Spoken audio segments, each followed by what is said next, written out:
Hey guys, welcome back to the patio. We are here for another episode of Cork and Board. Happy to have you all along. It is June, it's a gorgeous day outside, and I am definitely thinking about the grill. But I want to do another vegetable-based dish. We're going to do two different recipes today. We're going to start off with a pesto and portobello mushroom, and then we're going to move on to a grilled Caesar salad, which is one of my favorites at this time of year.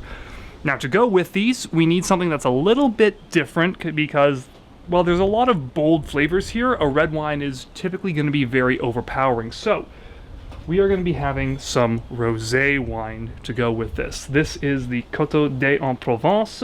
It's a French rosé wine. I'm not the most experienced with these, but I want to expand my taste. I want to understand what these different wines are going to be tasting like and how they fit into recipes. So, we're going to be having a bit of an experiment today. Thank you guys all for joining along. Don't forget to pour over that subscribe button if you like what you're seeing on this channel. Now, there's a bunch of stuff we have to get started on in the kitchen, so we're going to dive back in there and get everything started.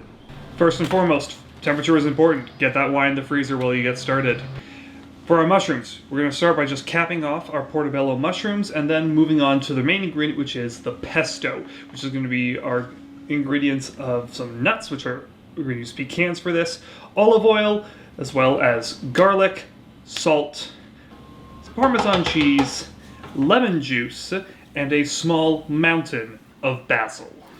Now you gotta get all of the stalks off. You don't really want those into your mixture, but once that's done, you also want to give them a bit of a quick slicing before they go into the blender. Now, a little trick that I've learned from watching pro chef videos is to actually stack some of your leaves and then tightly roll them up.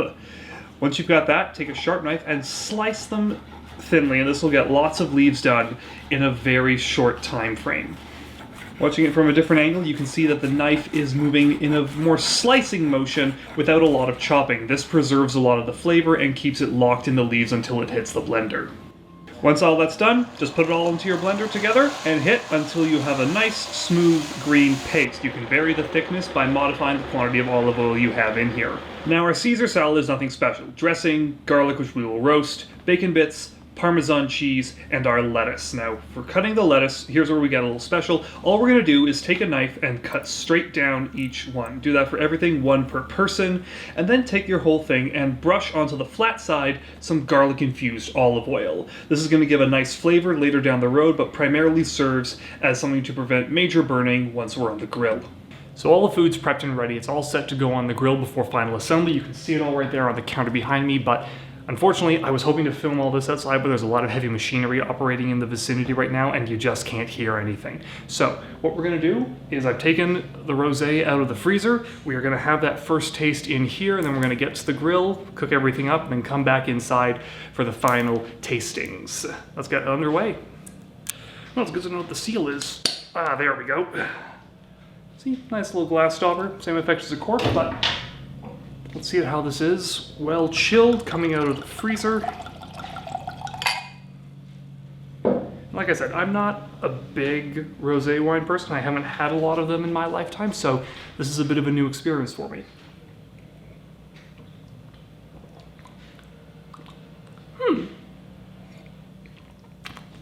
Very interesting.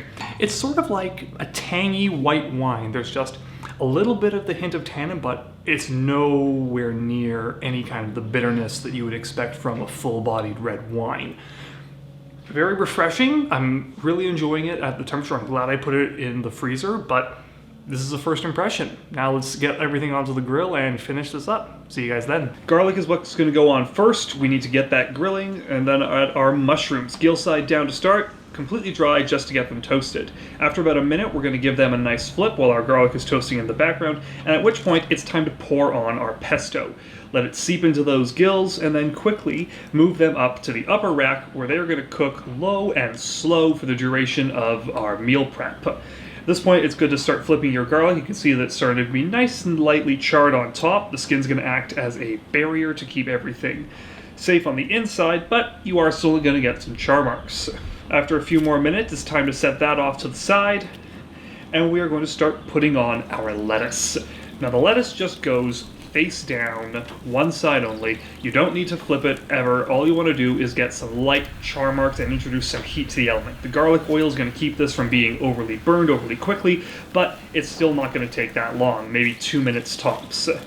Give them a quick check and you can see there's some light grill marks down the length of the lettuce, and that is what you're looking for. Once it's all good to go, you are good to remove them. Now, you want your garlic cooking for that last little bit, but at that point, this is time to take it off and give it a quick peel and chop. Now, one of the great things about this fire roasting is those skins come off really easy. Unfortunately, I was a bit of an idiot and didn't film the assembly, but it's pretty simple. All you're going to do is brush on your dressing and then put your cheese, bacon, and garlic down.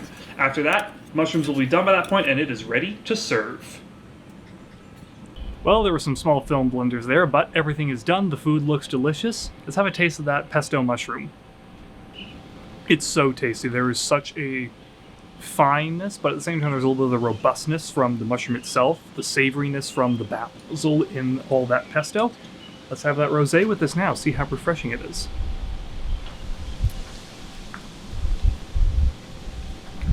My wine has warmed up a little bit. I'll have to get a fresh glass when we try the salad, but it's still a nice taste. I'm still getting just that little bit of tannin. It's melding well with the pesto in particular. The mushroom is becoming a bit more of an undertone.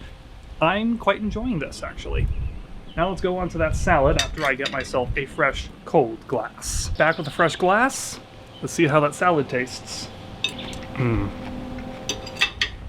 This is why you brush on your dressing after the oil. It's melding with the oil very, very nicely. And the normal harshness of the Caesar dressing is completely smoothed over. It's delicious. There's just that little hint of char from the light barbecuing we gave it. See how it tastes with the rosé.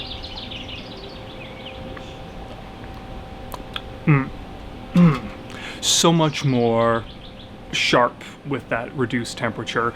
I'm getting a lot more of the fine points. That silky smoothness is coming through amazingly, and it is just going through, and oddly enough for the salad, it's not melding with the flavors, it's neutralizing them, it's cleansing my palate, and I'm coming out feeling like I can enjoy anything else I want on my palate without flavor interference. So sometimes that works, sometimes that doesn't.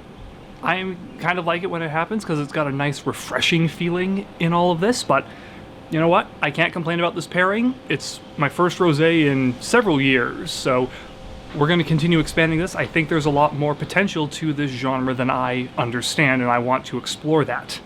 Thank you all for joining me along with me. I hope you all enjoyed the show. Don't forget to like, comment, and pour over that subscribe button if you like what you're seeing. We always want to make more content, but we need you guys to support us in order to make that happen. Thank you all for watching. Have yourselves a great evening. Ta-ta.